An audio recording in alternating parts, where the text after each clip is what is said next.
I didn't know what to expect when I arrived in Israel, but I knew I wanted to be there. It was one of the main reasons I chose the Cantorial program at Hebrew Union College, in particular. Their ordination programs require the first-year students to spend a year studying in Israel, immersing in the language, in the culture, in the wonder that is Eretz Yisrael. From a professional standpoint, what better way is there to learn about Israel than to experience it firsthand? On a personal level, I wanted to know where this instinctive yearning came from for a place I had never visited. There is a rabbinic teaching, or a midrash, about those of us who, like me, made the decision to join the covenant as a Jew by choice. It wasn't just the Israelites who were present at Mount Sinai, but also the souls of the unborn generations of Jews that would come after, including converts. Our souls have always been Jewish. We just needed to make our way back home.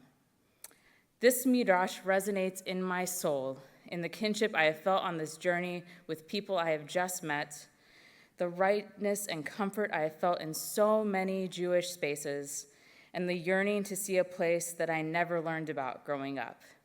These people, these sacred spaces, they were somehow already a part of me. And in that same way, I felt Israel was somehow already a part of me. I know it is common to speak of any sort of spiritual calling as a Lech Lecha moment, but mine truly emulated that moment in Genesis. Before this past year in Israel, I had never lived outside of Indiana for longer than a few days, let alone outside of the country. I was born and raised in Lafayette, Indiana. I lived at home during my time at Purdue University, and afterward I built a life also in Lafayette. That was enough for a while, but I always was yearning for something more. And when I learned about what it means to be a cantor, to have the opportunity to serve the Jewish people as not just a musician, but as a prayer leader, a counselor, an educator, a guide, I felt a certainty that this was the path meant for me. It truly felt like God was telling me, welcome home. Now is when the real work begins. In short, this is the story of how I upended my life and moved with my equally crazy wife, a rabbinic student on this journey with me, to the land that God showed Avram, to Israel. The nigun, or wordless melody, that I opened with is a favorite of mine. One often heard during our weekday morning prayers at HUC in Jerusalem. Even without words, this first section of the melody still carries the weight of its text of Im Eshkachech Yerushalayim. It grounded me in Jerusalem, both physically and spiritually, and helped me to appreciate the holiness in both the mundane and the miraculous. To me, the melodic line represents the subtle beauty of my daily walks to school on sidewalks of Jerusalem stone under the shade of the native carob trees. The second part of the melody, which you will soon hear, that is Shabbat, the joy we feel when it has finally arrived, and especially in Jerusalem, when the normally busy, chaotic streets still, it is truly a unique experience. Picture in your mind this moment where the mundane meets the miraculous. You're sitting on a patio with a cup of tea as the warm desert breeze whispers past you, rustling the nearby trees. And as you settle into the quiet, you hear in the distance the sound of distant praying.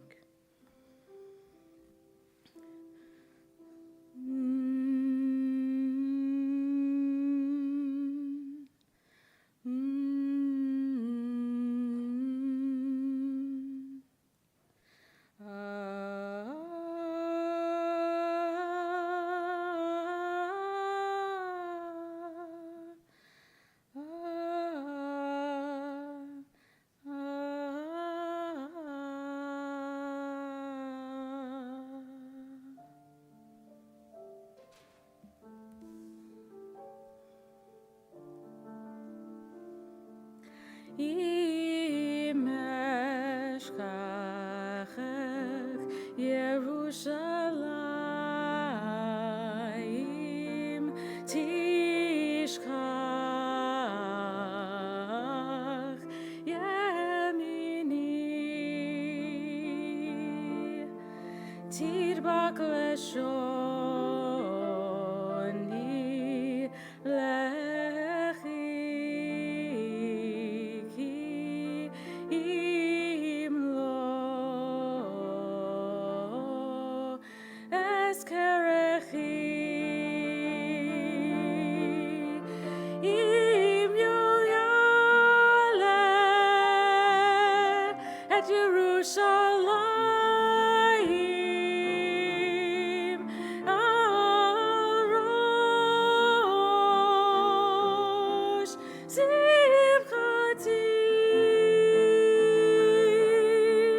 אם לא יעלה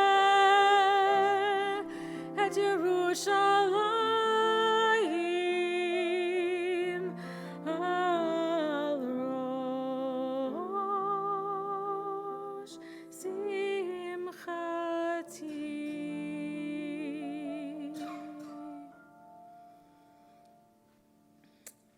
I still find myself thinking about life there, the simplicity and the complexity, the joy and the heartache. And there was heartache and complexity. First, there were the challenges of living in Jerusalem. So many months were spent processing the culture shock and the understanding that no matter what I did, I was going to be viewed as too much or not enough. It was challenging leaving the HUC bubble and feeling constant pressure to be less progressive, less assertive, less queer, less me. One of my fellow rabbinic students, a woman, was told by another woman on the street that her place was at home making babies when she was seen holding a tikkun, the book we use to prepare for our weekly Torah reading. And this was by no means the only incident. Rather than discourage us, however, it just showed us how important progressive Judaism is as a force for inclusion in a place that would prefer everyone conform to one way of being Jewish, instead of being the melting pot of pluralistic Jewish life that we know it could be. And then there was the war. There is the war. Everywhere you walk in Jerusalem, there are posters of the hostages with their names and ages. Billboards and banners along the streets plead for the hostages' return. There are weekly demonstrations in the streets against the war, against the government, in support of the hostages and their families. Even back in May, rocket sirens were already a weekly occurrence in Jerusalem. But despite it all, life somehow continued from day to day. Even if it did not make sense, we found ways to cope. For me, this was another way I used music, as a way to process this uncertain and challenging time. Especially in Israel, there are some melodies that endure as a source of collective memory and comfort. This next song, Hachita Somachat Shuv, The Wheat Grows Again, is one such melody. Though originally written in 1974 in memory of the men from Kibbutz Beit Hashita who were lost in the Yom Kippur War, this song has become a regular part of Yizkor services and Yom HaZikaron, Israel's National Memorial Day. It was at Yom Kippur this past year at a Reformed synagogue in Jerusalem, Kehilat Harel, that I first heard it, and it has stuck with me ever since. Post-October 7th, this song found new significance when Uri Ravitz, son of a now-released hostage Elma Avraham, made some minor changes to the text. In November 2023, this revised version was performed by the Gevatron Band, along with Ravitz and the other families of the hostages. If you look at the translation, you can see where the final chorus was changed. This is the same valley became this is the same Negev, and you are unable to return became you must return.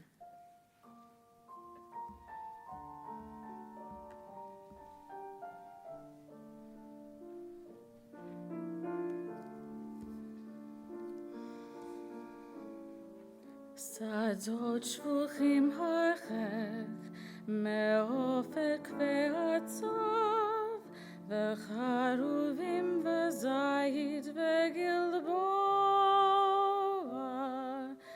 ואל ארבו העמק נסב, ביופי שעוד לא היה כמוהו.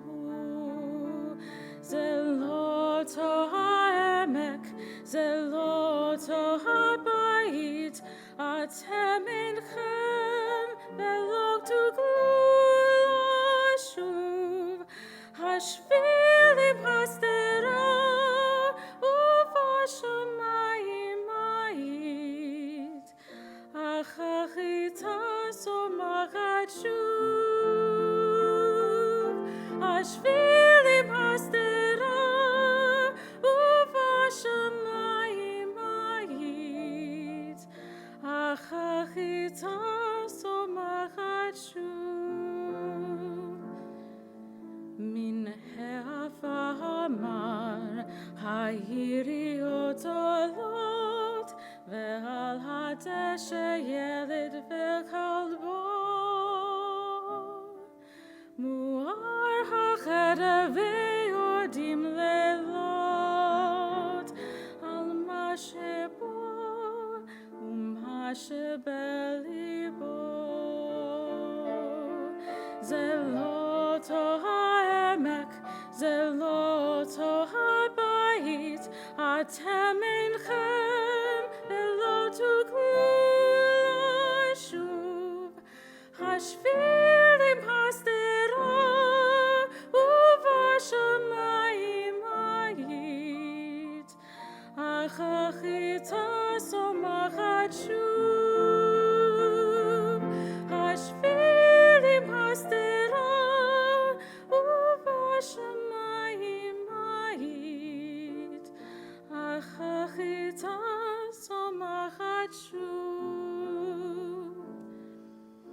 וכל מה שהיה אולי יהיה לעד, זרק השמש שוב השמש בא.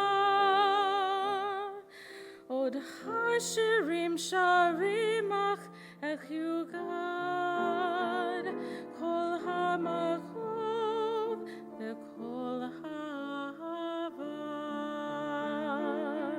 הן זה אותו הנגב, הן זה אותו הבית, אבל אתם הן חייבים לשוב. ואחרה וקורא עדיין, שהחיטה צומחת שוב. ואחרה וקורא עדיין, שהחיטה, כן, החיטה צומחת שוב.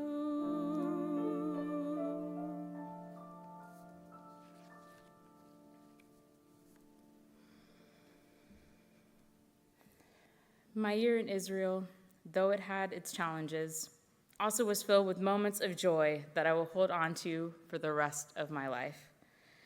As a community, we came together in support. We celebrated birthdays with a Shabbat meal or Havdalah. Some weeks, a Shabbat song session would break out at someone's apartment just because we enjoyed singing together. That is one of my favorite parts about Judaism, that everything holds more meaning when it is done with others. It is why we have some prayers that require a minyan.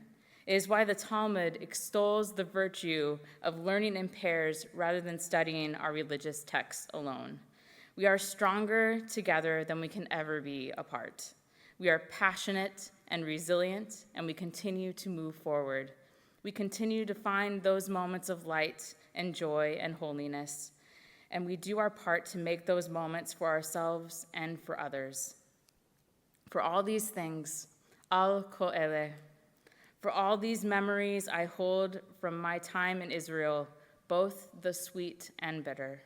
For all these things, al kol ele, for the beautiful brokenness of this world we live in, May we come together as a community to pray for peace for all people.